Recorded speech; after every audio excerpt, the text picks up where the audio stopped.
everybody. I am down here in sunny Florida. I'm really happy to be here. The post that I did on my hair appointments generated a lot of comments and a lot of private messages to me. And one of the questions that keeps coming up repeatedly is now, how do I feel about cosmetic procedures? Now, I have addressed this before in some of my other posts and stuff, just quickly.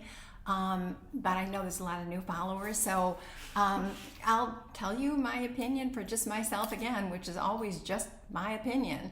I respect everybody else's opinion on how they want to handle their aging and how they want to handle these types of things. But for me, I just don't want to do any of them. I've never had Botox, I've never had a peel, I've never had lasers, I've never had anything. First of all, my skin philosophy is the least the better. When I've washed my face my entire life, I never use a washcloth. I always just use my hands and Dove soap, something very, very gentle. I don't use any makeup that is waterproof because I don't want the extra tugging and everything to clean my skin. And it's really important for me every night that I really do clean my skin well. So those are my basics, but back to the procedures. The reason that I don't want to do them is that when I look in the mirror, I want to see me. I don't want to see some artificial version of myself that I've created. I guess I'm just too curious to know what I'm going to look like as I age, which probably most people probably don't want to know that.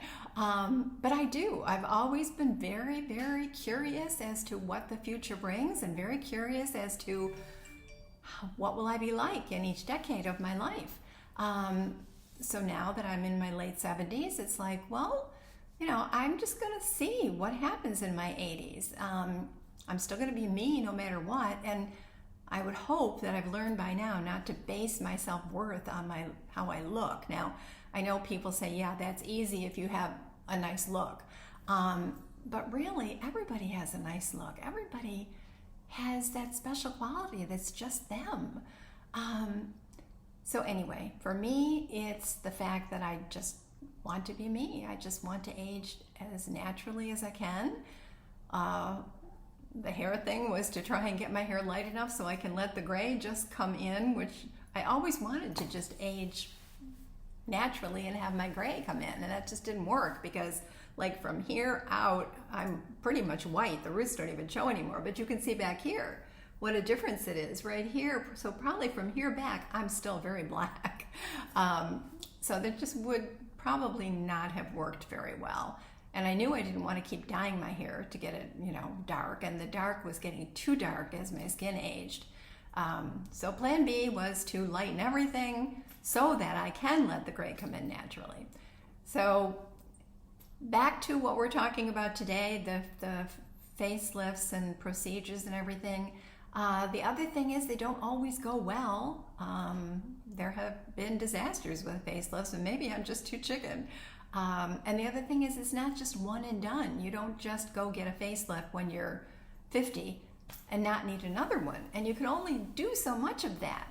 And to be truthfully honest, there are many times when I see the before and after pictures of a facelift, and I like the before better. Maybe I'm just strange. But you asked, and so I'm giving you just my honest feelings that work for me, probably don't work for anybody else. But the whole reason I'm here is to share what you're interested in. So if you have any other questions, just let me know and I will try to answer them. In the meantime, have a great day today.